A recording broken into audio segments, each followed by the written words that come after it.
মা বাবা রাজি রাখতে হইব। শবে বরাতের রাত্রিতে যদি মাপ পাইতে হয়, লাইলাতুল কদরের রাত্রিতে যদি মাপ পাইতে হয়, আপনার আমার মা বাবা রাজি থাকতে হইব।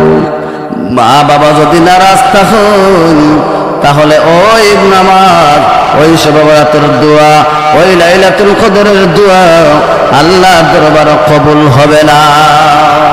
অনেক মানুষ আছে মা বাবার কষ্ট দেয়, অনেক মানুষ আছে মা বাবার বদদোয়া নিয়ে চলতেছে, মা বাবার দোয়া নেয় না।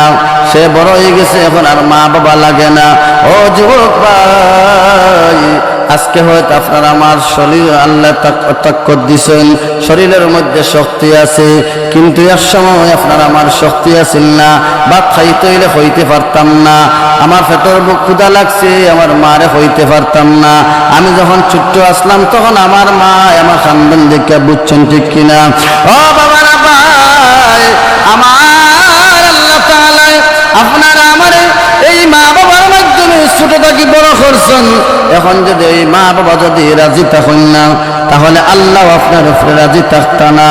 আর যে মা বাবার উপর, যেই মা বাবা যে সন্তানের উপরে রাজি আছেন, ওই সন্তানের উপরে আল্লাহ রাজি থাকুন। হোক সুবহান।